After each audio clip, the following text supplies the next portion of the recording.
आप सभी का स्वागत है अंतिम प्रहार के वीडियो संख्या 5 में, जिसमें हम विद्रोही और राज जो 1857 का आंदोलन से संबंधित यह लेसन है और इसके जो महत्वपूर्ण फर्स्ट क्वेश्चन है वो हम देखेंगे।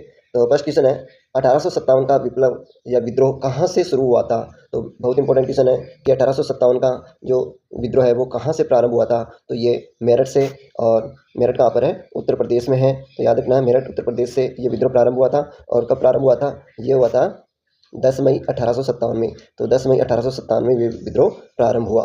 तो वेरी इंपॉर्टेंट क्वेश्चन है। नेक्स्ट है 1857 की क्रांति के समय मुगल बादशाह कौन था। तो ये भी मोस्ट क्वेश्चन है। 1857 की क्रांति के समय मुगल बादशाह बहादुर शाह जफर सेकंड थे। तो बहादुर शाह जफर सेकंड 1857 की क्रांति के समय मुगल बादशाह थे। इसी के साथ में अंतिम मुगल बादशाह भी बहादुर शाह जफर सेकंड ही थे। साइक संधि प्रथा किसने लागू की थी। तो साइक संधि प्रथा लागू करने वाला लॉर्ड वेलेस्ली था। तो साइक संधि किसने लागू की है? Lord Wellesley. 1857 का गदर कब प्रारंभ हुआ। तो 1857 का विद्रोह जो प्रारंभ हुआ था वो 10 मई 1857 में प्रारंभ हुआ।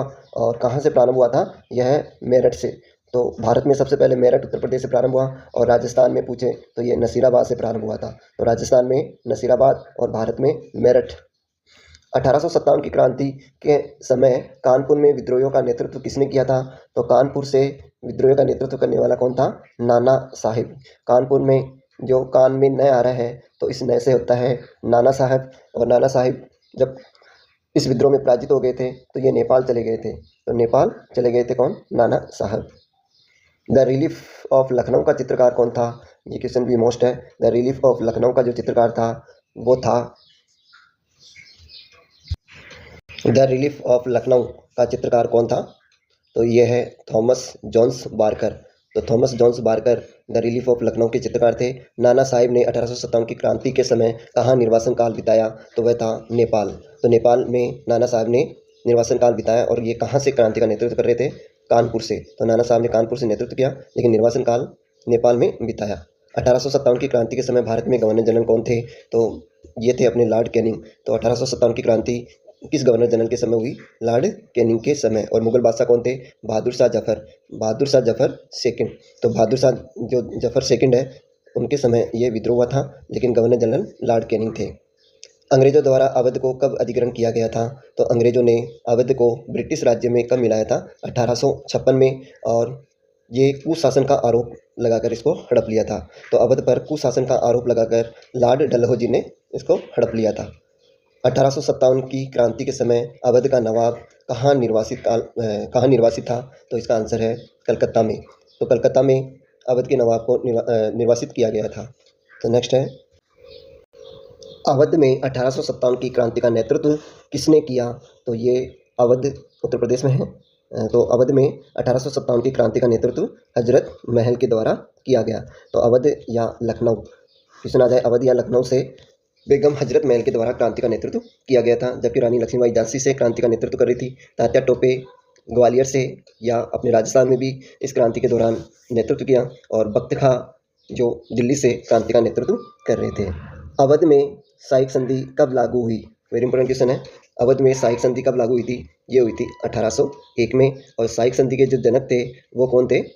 Lord Wellesley. तो याद रखना है, लॉर्ड वेलेस्ली साइक संधि के जनक थे। तो लॉर्ड वेलेस्ली तो भारत के गवर्नर थे जिन्होंने साइक संधि लागू की। और अवध को इस संधि के तहत, यानी ये संधि कब लागू की गई थी? तो ये 1801 में। और अवध किस राज्य में स्थित है? तो ये उत्तर प्रदेश में है।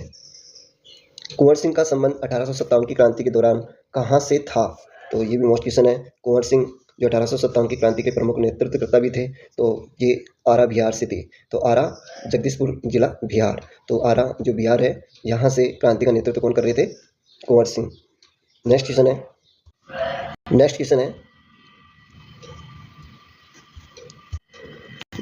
है यह गिलास फल एक दिन हमारे मुंह में आकर गिरेगा। डलहौजी ने के अवध के बारे में उक्त कथन स्वयं के शब्दों में परीक्षण कीजिए। तो आपको ध्यान रखना है कि यह गिलास एक दिन हमारे मुंह में आकर गिरेगा। तो ये जो कथन है वो किसका है? डलहौजी का। तो डलहौजी को यह गिलास एक दिन हमारे मुंह में आकर गिरेगा उक्त कथन डलहौजी ने कहा था। और किस रियासत के बारे में कहा था? तो वो अवध के बारे में कहा था, क्योंकि अवध सबसे महत्वपूर्ण जो रियासत थी और इसको डलहौजी हड़पना चाहता था। तो अपनी हड़प नीति के तहत कुख्यात डलहौजी ने 1851 में अवध की रियासत के विषय में एक कथन कहा है कि यह गिलास एक दिन हमारे मुंह में आकर गिरेगा। 1856 ईस्वी में अर्थात इस टिप्पणी के 5 वर्ष बाद अवध पर कुशासन का आरोप लगाकर ब्रिटिश राज्य में मिला लिया गया तथा अवध के नवाब को वहां से निर्वासित कर कलकत्ता भेज दिया गया। तो याद रखना है कि अवध के नवाब को कहाँ भेज दिया गया था? कलकत्ता। तो वहां से निर्वासित करके कलकत्ता भेज दिया गया। रियासतों पर अनैतिक रूप से कब्जे की शुरुआत 1798 में प्रारंभ हुई, जब निजाम को जबरदस्ती लॉर्ड वेलेजली ने साइक संधि पर हस्ताक्षर करवाए थे। तो साइक संधि के जो जनक थे वो कौन थे? Lord Wellesley. तो लॉर्ड वेलेजली साइक संधि के जनक थे और इस साइक संधि पर कब हस्ताक्षर करवाए थे? 1801 में। 1801 में साइक संधि को अवध ने अपना लिया था। इनके कुछ समय उपरांत ही 1801 में अवध पर साइक संधि थोप दी गई और साइक संधि में यह शर्त थी कि नवाब अपनी सेना समाप्त कर देगा और रियासत में अंग्रेज रेजिडेंटों की नियुक्ति की जाएगी। दरबार में एक ब्रिटिश रेजिडेंट रखा जाएगा, जिसके अतिरिक्त नवाब ब्रिटिश रेजिडेंट की सलाह पर अपने कार्य करेगा। विशेषकर अन्य राज्यों के साथ संबंधों में रेजिडेंटी की स्वीकृति लेनी अनिवार्य होगी और अपनी सैनिक शक्ति से वंचित हो जाने के उपरांत नवाब अपनी रियासत में कानून व्यवस्था बनाए रखने के लिए अंग्रेजों पर निर्भर होता रहता था और नवाब का अब विद्रोही मुखियों तथा तालुकदारों पर कोई विशेष नियंत्रण नहीं रहा। धीरे धीरे अवध पर कब्जा करने में अंग्रेजों की रुचि बढ़ती गई। उन्हें लगता था कि यह ज़मीन यानी अवध की जो ज़मीन है वो नील तथा कपास की कृषि के लिए बहुत ही सर्वोत्तम है।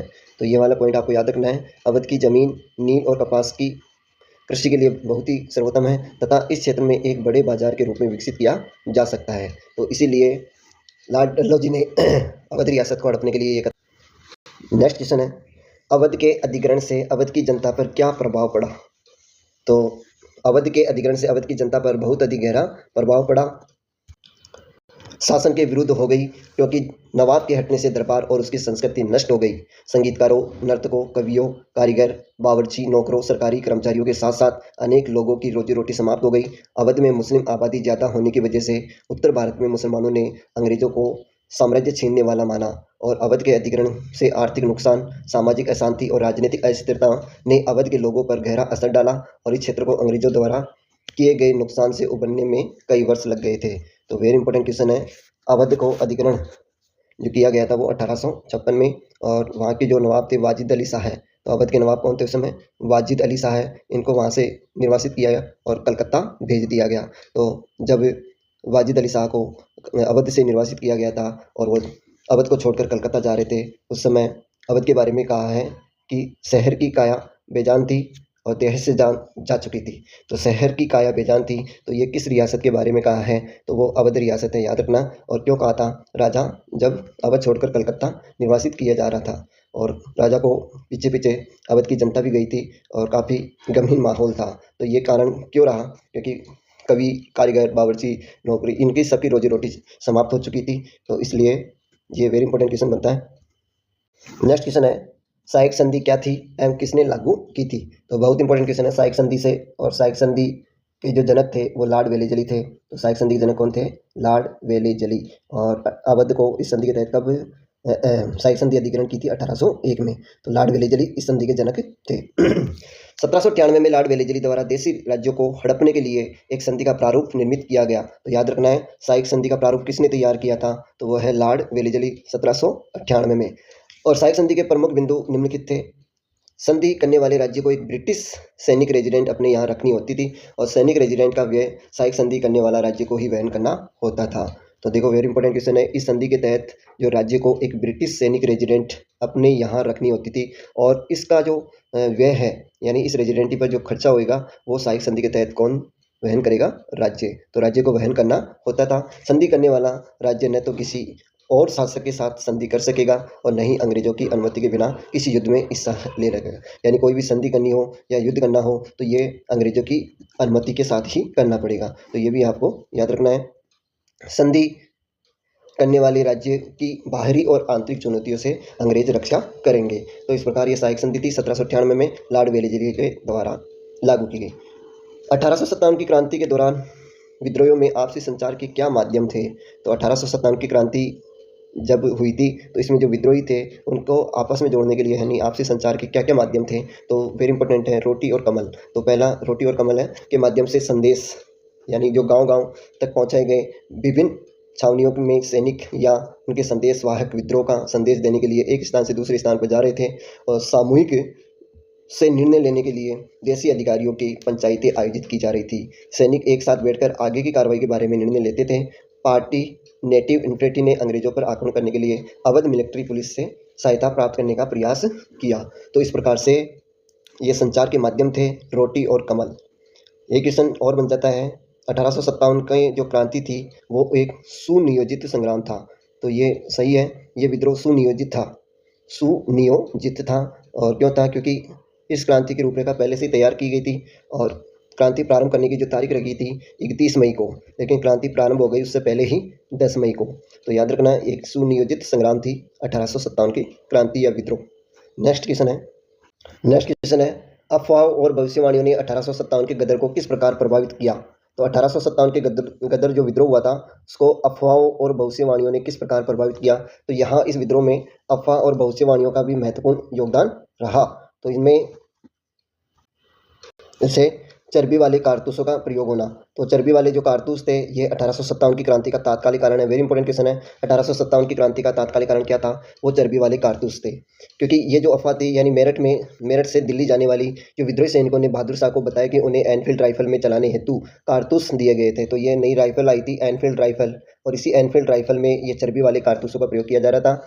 तो उन्हें गाय व सूअर की चर्बी लगे हुए थे। तो ये कारतूस गाय व सूअर की चर्बी से बने हुए थे, और यदि वे इन कारतूसों को मुंह से खोलेंगे तो उनका धर्म भ्रष्ट हो जाएगा। तो इस प्रकार की ये अफवाह फैली। सेकंड पॉइंट है, आटे में हड्डियों का चूरा होना। भाई जिस आटे की आप रोटी खा रहे हो उस आटे में हड्डियों का चूरा मिला हुआ है। तो ऐसी अफवाह से भी जो 1857 की क्रांति का जो विद्रोह चरम सीमा पर पहुंचा। नेक्स्ट है ऐसे ही ब्रिटिश औपनिवेशिक शासन के होने की भविष्यवाणी, समाप्त होने की भविष्यवाणी, कि कुछ भविष्यवाणी ऐसी हो रही थी कि अब आने वाले समय में ब्रिटिश शासन समाप्त हो जाएगा। तो ऐसे ज़्यादा से ज़्यादा, यानी एक किसी बड़ी कार्रवाई के दौरान ये भविष्यवाणी की तुलना की जा रही थी। तो ये प्लासी का युद्ध हुआ था उसके 100 साल बाद में, यानी 23 जून 1857 में प्लासी का युद्ध हुआ और 10 मई 1857 को ये विद्रोह हुआ। तो इसी युद्ध के यानी बाद में जो अंग्रेजों का शासन समाप्त हो जाएगा। तो इस प्रकार की भविष्यवाणी भी चल रही थी। नेक्स्ट है चपातियों का वितरण। गांव-गांव में सब लोगों को जोड़ने के लिए चपातियों का वितरण किया जा रहा था। तो इस प्रकार अफवाह और भविष्यवाणियों ने 1857 के विद्रोह को प्रबल बनाया। नेक्स्ट क्वेश्चन है, अंग्रेज अवध पर अधिकार क्यों करना चाहते थे? तो ये अवध वाला जो क्वेश्चन है बहुत ही इंपॉर्टेंट है, अवध को अच्छी तरह देख लेना। ये अवध से क्वेश्चन बन जाए कि सबसे पहले तो अवध पर सहायक संधि कब लागू हुई थी? तो अवध पर सहायक संधि लागू हुई थी 1801 में। तो 1801 में यह संधि लागू हुई। नेक्स्ट क्वेश्चन बन जाए कि जो अवध है इसको बारे में किसने कहा था कि यह गिलास फल एक दिन हमारे मुंह में आकर गिरेगा? तो यह गिलास फल एक दिन हमारे मुंह में आकर गिरेगा, ये अवध रियासत के बारे में लॉर्ड डलहौजी ने कहा था। तो लॉर्ड डलहौजी ने यह कथन कहा था। और क्यों कहा था? क्योंकि अवध जो थी वो अंग्रेजों के लिए बहुत ही महत्वपूर्ण रियासतों में थी और वह इस पर अधिकार करना चाहते थे। अवध को बंगाल आर्मी की पौधशाला भी कहा जाता है। तो वेरी इंपॉर्टेंट क्वेश्चन है कि किस रियासत को बंगाल आर्मी की पौधशाला कहा जाता है? तो बंगाल जो आर्मी है उसकी पौधशाला है अवध रियासत। तो बंगाल आर्मी की पौधशाला भी अवध रियासत को कहा गया है। तो अवध पर अधिकार क्यों करना चाहते थे? तो इसके प्रमुख कारण यह है कि अवध पर जो अंग्रेजों की रुचि निरंतर बढ़ती जा रही थी, क्योंकि उन्हें यह प्रतीत था कि अवध की जो भूमि है वो नील एवं कपास की खेती के लिए अति उत्तम है और अवध प्रदेश को उत्तरी भारत के एक बड़े बाजार के रूप में विकसित किया जा सकता है। तो अवध प्रदेश को उत्तरी भारत की जो एक बाजार है, बड़े बाजार के रूप में विकसित किया जा सकता है। और 1850 के दशक तक अंग्रेज देश के अधिकांश भाग पर नियंत्रण स्थापित कर चुके थे। तो इस प्रकार से अवध पर भी अंग्रेजों का अधिकार यानी अधिग्रहण करना चाहते थे। तो ये 3 प्रमुख पॉइंट आपको याद रखना है। और नील व कपास की खेती के लिए बहुत उपयुक्त जमीन होना, उत्तरी भारत का सबसे बड़ा बाजार विकसित करना और अन्य रियासतों के साथ साथ अवध पर भी अधिकार करना।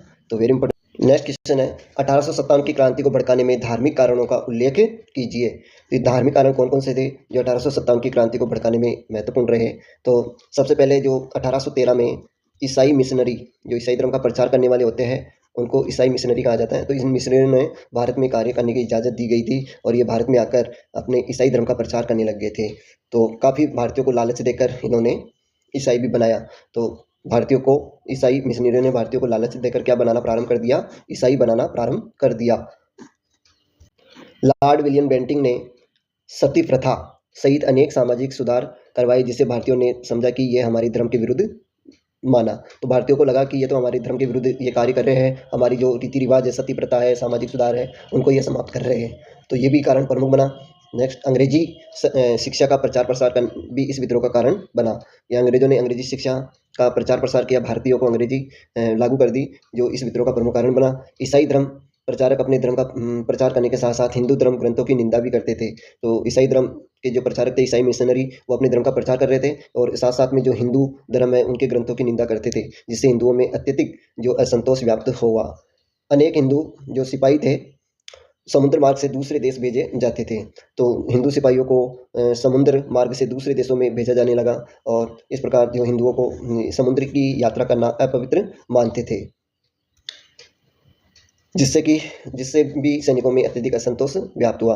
और सबसे इम्पोर्टेंट कारण आता है, वो थे कारतूस। गाय व सुअर की चर्बी से निर्मित कारतूस, जिनका प्रयोग करने से सैनिकों ने मना कर दिया, क्योंकि यह प्रयोग करने से पहले मुंह से छीलना पड़ता था।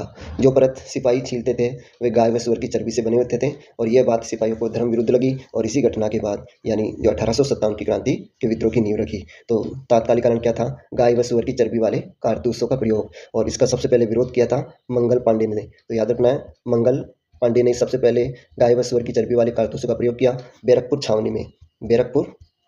और बैरकपुर कहाँ पर है? कलकत्ता में। तो बैरकपुर छावनी में इस विद्रोह का सबसे पहले विरोध किया था मंगल पांडे ने। नेक्स्ट लेसन है महात्मा गांधी और राष्ट्रीय आंदोलन। तो महात्मा गांधी और राष्ट्रीय आंदोलन है, इनसे जो महत्वपूर्ण क्वेश्चन बनते हैं। महात्मा गांधी के राजनीतिक गुरु कौन थे? तो गोपाल कृष्ण गोखले। तो गोपाल कृष्ण गोखले गांधी जी के क्या थे? राजनीतिक गुरु। और गांधी जी को किसने सबसे पहले ये कहा था कि तुम ब्रिटिश भारत में यानी घूमते समय मुंह को बंद और कानों को खुला रखना है और संपूर्ण ब्रिटिश भारत में जो यात्रा करनी है। तो ये गोपाल कृष्ण गोखले ने कहा था, जो गांधी जी के राजनीतिक गुरु थे। जलियांवाला बाग हत्याकांड कहाँ से प्रारंभ हुआ था? तो जलियांवाला बाग हत्याकांड कहाँ हुआ था और कब हुआ था? ये 13 अप्रैल 1919 में। याद रखना है, जलियांवाला हत्याकांड 13 अप्रैल 1919 में अमृतसर, और अमृतसर पंजाब में है। अमृतसर कहाँ पर है? पंजाब में, जहाँ पर जलियांवाला बाग हत्याकांड हुआ। साइमन कमीशन भारत कब आया? वेरी वेरी इंपॉर्टेंट क्वेश्चन है साइमन कमीशन को लेकर। देखो, साइमन कमीशन भारत आया था 1928 में, लेकिन ये बना कब था? 1927 में। तो 27 में गठन हुआ साइमन कमीशन की अध्यक्षता में और 28 में भारत पहुंचा था। और इसमें कुल कितने सदस्य थे? 7 सदस्य थे और सातों के सातों अंग्रेज थे। इसलिए भारतीयों ने इसका विरोध किया और साइमन कमीशन वापस जाओ के नारे लगाए। महात्मा गांधी ने सत्याग्रह का प्रयोग सर्वप्रथम कहाँ किया था? तो महात्मा गांधी ने सत्याग्रह का सबसे पहले प्रयोग किया था दक्षिणी अफ्रीका में। और इतिहासकार जो चंद्र देवनेसन ने कहा भी था कि गांधी जी को महात्मा दक्षिणी अफ्रीका ने बनाया है। तो गांधी जी को महात्मा दक्षिणी अफ्रीका ने बनाया है, ये किसने कहा था? इतिहासकार देवनेसन ने। गांधी जी दक्षिणी अफ्रीका से भारत वापस कब लौटे थे? तो ये जनवरी 1915 में। तो जनवरी 1915 में गांधी जी दक्षिण अफ्रीका से भारत वापस लौटे। महात्मा गांधी ने दांडी यात्रा कब और कहाँ से शुरू की है? तो वेरी वेरी इंपॉर्टेंट क्वेश्चन है। दांडी यात्रा, जो दांडी कहाँ पर है वर्तमान में? गुजरात राज्य में। दांडी गुजरात राज्य में है। मैप में क्वेश्चन पूछा जाए, दांडी गुजरात में है, लेकिन ये दांडी यात्रा 12 मार्च 1930 को साबरमती आश्रम से प्रारंभ की थी अपने 78 अनुयायियों के साथ। 24 दिन की यात्रा थी। महात्मा गांधी किस गोलमेज सम्मेलन में भाग लेने हेतु इंग्लैंड गए थे? तो वह गोलमेज सम्मेलन था दूसरा। तो दूसरे गोलमेज सम्मेलन में भाग लेने पहुंचे थे। कितने गोलमेज सम्मेलन हुए थे? 3 हुए थे। और कहाँ हुए थे? इंग्लैंड की राजधानी लंदन में हुए थे।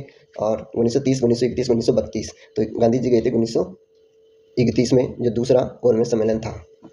प्रत्यक्ष कार्रवाई दिवस मोहम्मद अली जिन्ना ने पाकिस्तान की मांग के लिए किस तारीख के लिए आह्वान किया था? यह प्रत्यक्ष कार्रवाई दिवस को ध्यान रखना। प्रत्यक्ष कार्रवाई दिवस किसके द्वारा किया गया? मुस्लिम लीग। और क्यों करवाया गया? पाकिस्तान की मांग को लेकर। तो ये एक प्रकार से हिंदू मुस्लिम दंगे करवाए गए थे। और प्रत्यक्ष कार्रवाई दिवस जो कार्रवाई हुई थी, ये 16 अगस्त 1946 को हुई थी। तो 16 अगस्त 1946 वेरी इंपॉर्टेंट क्वेश्चन है ये। नेक्स्ट है, भारत छोड़ो आंदोलन कब और किसने प्रारंभ किया था? तो भारत छोड़ो आंदोलन जो अंतिम प्रमुख आंदोलन माना जाता है राष्ट्रीय आंदोलनों में, और ये 8 अगस्त 1942 को महात्मा गांधी के द्वारा किया गया था। तो इसी आंदोलन में गांधी जी ने करो या मरो का नारा दिया था। तो कौन से आंदोलन में करो या मरो का नारा दिया था? तो वो है भारत छोड़ो आंदोलन में। गांधी इरविन समझौता कब हुआ? गांधी इरविन समझौता हुआ था 5 मार्च 1931 में। और कहाँ हुआ? दिल्ली में, इसलिए इसको दिल्ली समझौता भी कहा जाता है। तो गांधी इरविन समझौता का दूसरा नाम है दिल्ली समझौता। और कब हुआ था ये? 5 मार्च 1931। और इसी समझौते के तहत गांधी जी दूसरे गोलमेज सम्मेलन में भाग लेने के लिए पहुंचे थे। और दूसरा गोलमेज सम्मेलन कब हुआ था? 1931। महात्मा गांधी ने भारत में पहली बार सत्याग्रह का प्रयोग कहाँ किया था? तो महात्मा गांधी ने भारत में पहली बार सत्याग्रह का प्रयोग किया था चंपारण। तो चंपारण कहाँ पर है? ये बिहार में है। और इसी सफल सत्याग्रह के बाद रविंद्रनाथ टैगोर ने गांधी जी को पहली बार महात्मा कहा था। तो गांधी जी को महात्मा की उपाधि रविंद्रनाथ टैगोर ने दी है, याद रखना है। कौन से? चंपारण सत्याग्रह के दौरान किसने महात्मा की उपाधि है? रविंद्रनाथ टैगोर। तो रविंद्रनाथ टैगोर के द्वारा उपाधि दी गई थी। नेक्स्ट है, कांग्रेस के किस अधिवेशन में पूर्ण स्वराज्य का प्रस्ताव पास किया गया? तो कांग्रेस का कौन सा अधिवेशन था जहां पर पूर्ण स्वराज्य का प्रस्ताव रखा गया था? तो लाहौर कांग्रेस अधिवेशन जो हुआ था 1929 में। तो याद रखना है, लाहौर अधिवेशन कब हुआ है? दिसंबर 1929 में।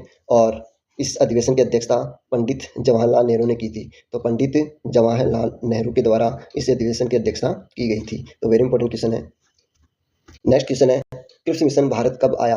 तो क्रिप्स मिशन भारत आया था मार्च 1942 में। और इसमें कितने सदस्य थे? केवल एक ही सदस्य था जो था स्वयं क्रिप्स। तो इसमें केवल एक सदस्य आयोग था, ये एक सदस्य और जो मार्च 1942 में आया। नेक्स्ट क्वेश्चन है, महात्मा गांधी ने सविनय अवज्ञा आंदोलन कब प्रारंभ किया था? तो महात्मा गांधी ने सविनय अवज्ञा आंदोलन जो प्रारंभ किया था वो 12 मार्च 1930 दांडी यात्रा के साथ ही। तो दांडी यात्रा के साथ ही सविनय अवज्ञा आंदोलन का प्रारंभ माना जाता है। पूना समझौता कब और किनके मध्य हुआ था? तो पूना समझौता 24 सितंबर 1932 में महात्मा गांधी और डॉक्टर भीमराव अंबेडकर के मध्य हुआ था। तो पूना समझौता वेरी इंपॉर्टेंट क्वेश्चन है, कब हुआ?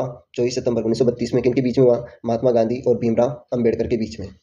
नेक्स्ट क्वेश्चन है, कैबिनेट मिशन भारत कब आया था? तो कैबिनेट मिशन भारत 24 मार्च 1946 को आया था। और कैबिनेट मिशन में कुल कितने सदस्य थे? तो इसमें 3 सदस्य थे। तो याद रखना है, कैबिनेट मिशन में कितने सदस्य थे? 3। और आया कब? 24 मार्च 1946 में। और इसी ने संविधान सभा के गठन का प्रावधान भी करवाया। गांधी जी के जीवनी लेखक कौन थे? तो गांधी जी के जीवनी लेखक वेरी इंपॉर्टेंट क्वेश्चन है, गांधी जी के जीवनी लेखक, और वो है लुई फिशर। गांधी जी ने असहयोग आंदोलन को क्यों स्थगित किया? तो असहयोग आंदोलन जो 1920 में प्रारंभ हुआ था, और क्या कारण थे कि गांधी जी ने इस आंदोलन को स्थगित किया था? तो सबसे इंपॉर्टेंट कारण चौरी चौरा कांड। तो चौरी चौरा उत्तर प्रदेश में है, वहाँ पर एक पुलिस चौकी में आग लगा दी गई थी और ये घटना हुई थी 5 फरवरी 1922 में। तो 5 फरवरी 1922 में चौरी चौरा कांड की घटना हुई, जहाँ पर 22 पुलिसकर्मी मारे गए। तो इस घटना के बाद में गांधी जी ने असहयोग आंदोलन को स्थगित किया। महात्मा गांधी ने नमक यात्रा कब और कहाँ से प्रारंभ की थी? तो नमक यात्रा या दांडी यात्रा जो प्रारंभ मानी जाती है वो है 12 मार्च 1930। दांडी यात्रा का जो मुख्य उद्देश्य था नमक कानून का उल्लंघन करना, इसलिए इस यात्रा को नमक यात्रा भी कहते हैं। तो 12 मार्च 1930 को गांधी जी ने अहमदाबाद में स्थित साबरमती आश्रम से प्रारंभ की थी अपने 78 अनुयायियों के साथ। और कितने दिन की यात्रा थी? ये लगभग 24 दिन की यात्रा थी। महात्मा गांधी जी को महात्मा की उपाधि किसने दी है? तो ये क्वेश्चन अभी मैंने बताया आपको कि महात्मा गांधी को महात्मा की उपाधि किसने दी थी? रविंद्रनाथ टैगोर ने। और ये चंपारण आंदोलन सत्याग्रह के दौरान ये उपाधि दी गई। नेक्स्ट क्वेश्चन है, सविनय अवज्ञा आंदोलन का वर्णन कीजिए, इसका स्वतंत्रता संग्राम पर क्या प्रभाव पड़ा? तो सबसे इंपॉर्टेंट क्वेश्चन, सविनय अवज्ञा आंदोलन का प्रारंभ दांडी यात्रा के साथ यानी 12 मार्च 1930 में। दांडी यात्रा कब हुई? 12 मार्च 1930। और इसी के साथ में सविनय अवज्ञा आंदोलन भी प्रारंभ हुआ था। तो ये दांडी यात्रा जो साबरमती आश्रम से प्रारंभ की थी गांधी जी ने। और इस यात्रा का मुख्य उद्देश्य नमक कानून का उल्लंघन करना, शराब की दुकानों के सामने धरना देना। और बाद में जब दूसरा गोलमेज सम्मेलन हुआ था, आपको मालूम है, दूसरा 3 गोलमेज सम्मेलन हुए थे 1930, 1931, 1932। तो 1930 में गांधी जी गोलमेज सम्मेलन में नहीं गए। और फिर बाद में इवरिंग समझौते के तहत 1931 में, यानी 1931 में गोलमेज सम्मेलन में भाग लेने पहुंचे थे। तब गांधी जी कौन से आंदोलन को बीच में स्थगित करके गए थे? तो वह है सविनय अवज्ञा आंदोलन। और इस गोलमेज सम्मेलन से लौटने के बाद वापस से इस आंदोलन को प्रारंभ किया था। सविनय अवज्ञा आंदोलन चलाने के क्या कारण थे? एक तो सविनय अवज्ञा आंदोलन 1930 में चलाया गया, 12 मार्च 1930 को। यह सत्य और अहिंसा पर आधारित एक विशाल आंदोलन था। इस आंदोलन को चलाने के जो महत्वपूर्ण कारण यह था कि 1928 में साइमन कमीशन भारत आया था, और इस कमीशन में भारतीयों के विरोध के बावजूद भी अपनी रिपोर्ट प्रकाशित कर दी थी, जिससे भारतीयों में असंतोष फैल गया। और बारदोली के जो किसान आंदोलन था, तो याद रखना ये बारदोली है कहाँ पर? बारदोली ये गुजरात में है, इसको भी थोड़ा ध्यान रखना है। बारदोली गुजरात राज्य में है। और यहाँ पर जो किसान आंदोलन हुआ था, इसका नेतृत्व था सरदार वल्लभ भाई पटेल ने किया था। सरदार वल्लभ भाई पटेल। तो सरदार वल्लभ भाई पटेल के द्वारा इस आंदोलन का नेतृत्व किया गया था। तो इसकी सफलता ने सविनय अवज्ञा आंदोलन चलाने के लिए प्रेरित किया। तो इस प्रकार सविनय अवज्ञा आंदोलन और नमक कानून का उल्लंघन करना भी ये इसका प्रमुख उद्देश्य था। नेक्स्ट क्वेश्चन है रॉलेट एक्ट। तो रॉलेट एक्ट 1919 में बना था, जिसके विरोध में गांधी जी ने रोल एक्ट सत्याग्रह चलाया। तो गांधी जी ने कौन सा सत्याग्रह चलाया था? रोल एक्ट सत्याग्रह। और रोल एक्ट कानून के तहत किसी भी भारतीय को बिना मुकदमा चलाए गिरफ्तार किया जा सकता था, इसलिए भारतीयों ने रोल एक्ट को काला कानून या ब्लैक एक्ट कहा था। तो किस कानून को काला कानून कहा जाता है? रोल एक्ट को। और इसको बिना अपील, बिना वकील, बिना दलील का कानून भी कहा जाता है। तो चारों तरफ इस कानून के विरोध में गांधी जी ने यानी अहिंसात्मक ढंग से नागरिक अवज्ञा चाहते थे, और इन्होंने रोल एक्ट सत्याग्रह चलाने का निश्चय किया। तो वेरी इंपॉर्टेंट क्वेश्चन है, रोल एक्ट सत्याग्रह रोल एक्ट के विरोध में चलाया था गांधी जी ने। और इसमें जो हड़तालें की गई, रैलियां, जुलूस निकाले गए, दुकानों को बंद कर दिया गया। रोल एक्ट के विरोध में लोगों द्वारा किए गए जो आंदोलन को कुचलने के लिए ब्रिटिश सरकार ने दमनकारी नीति अपनाई, और अमृतसर में अनेक नेताओं को गिरफ्तार कर लिया। गांधी जी ने के दिल्ली में प्रवेश पर प्रतिबंध लगा दिया गया।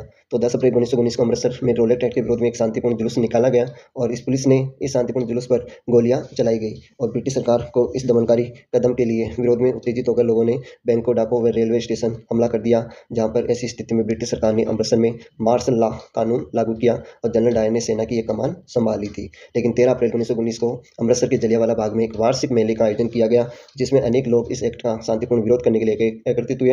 और शांतिपूर्ण सभा का जब आयोजन हो रहा था, तो जनरल डायर के निर्देश पर सैनिकों ने अंधाधुंध गोलियां चला दी, जिसमें सैकड़ों लोग मारे गए। और इसी घटना को हम जलियांवाला बाग हत्याकांड के रूप में भी जानते हैं। तो अमृतसर के जलियांवाला बाग में कांड हुआ था 13 अप्रैल 1919 में, वार्षिक वैसाखी मेले के दिन। वैसाखी मेले के दिन जलियांवाला हत्याकांड 13 अप्रैल 1919 में हुआ। नेक्स्ट क्वेश्चन है, असहयोग आंदोलन में कार्यक्रमों की एक निबंध लिखिए। तो असहयोग आंदोलन भी गांधी जी का जो पहला, जो प्रमुख महत्वपूर्ण जो आंदोलनों में आता है असहयोग आंदोलन, और ये आंदोलन 1 अगस्त 1920 को प्रारंभ हुआ था। इसके नेतृत्व में गांधी जी के द्वारा ये प्रारंभ किया गया। ये आंदोलन 1922 तक चला था, क्योंकि 22 में चोरी चोराकांड की घटना होने के बाद में गांधी जी ने इसे स्थगित कर दिया था। इस आंदोलन को व्यापक जन समर्थन मिला था, जिसमें श्रमिक वर्ग भी इस भूमिका में था, और इस प्रकार यह प्रथम जन आंदोलन था। तो गांधी जी द्वारा किया गया प्रथम जन आंदोलन कौन सा था? तो गांधी जी द्वारा किया गया पहला प्रथम जन आंदोलन जो बना था वो असहयोग आंदोलन को प्रारंभ हुआ 1 अगस्त 1920 में। कब तक चला? 1922। कौन सी घटना के बाद रोका गया? चोरी चोरा कांड। असहयोग आंदोलन के कार्यक्रम क्या थे? असहयोग यानी अंग्रेजों का किसी प्रकार से सहयोग नहीं करना। तो गांधी जी ने कहा था कि जो ब्रिटिश साम्राज्य है वो भारतीयों की वजह से ही स्थापित हुआ था, इसलिए उन्होंने कहा था कि यदि आप अंग्रेजी सरकार का किसी प्रकार का सहयोग नहीं करोगे तो मैं तुम्हें 1 वर्ष के भीतर स्वराज्य दिला दूंगा। तो 1 वर्ष के भीतर स्वराज्य दिलाने की बात गांधी जी ने कौन से आंदोलन में की थी? असहयोग आंदोलन में। इसमें निम्न कार्यक्रम किए गए थे।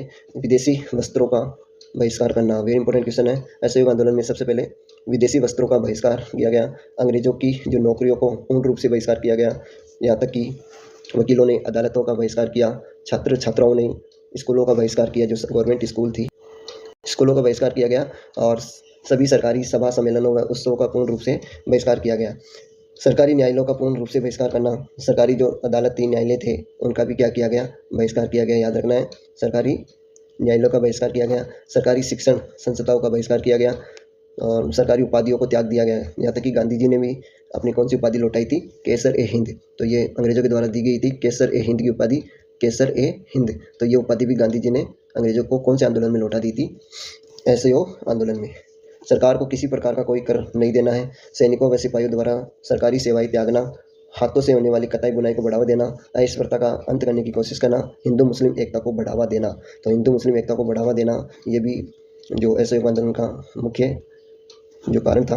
तो इस प्रकार से असहयोग आंदोलन एक गांधी जी द्वारा किया गया सबसे पहला जन आंदोलन के रूप में जाना जाता है। इसी आंदोलन में विद्यार्थियों ने सरकार द्वारा संचालित की जा रही सरकारी स्कूल या कॉलेजों का बहिष्कार किया, वकीलों ने अदालतों में जाने से मना कर दिया, कई कस्बों व नगरों में श्रमिक वर्ग हड़ताल पर चले गए, किसानों, श्रमिकों, अन्य वर्गों ने भी अपने ही ढंग से व्याख्या की और औपनिवेशिक शासन के प्रति असहयोग की नीति का पालन किया।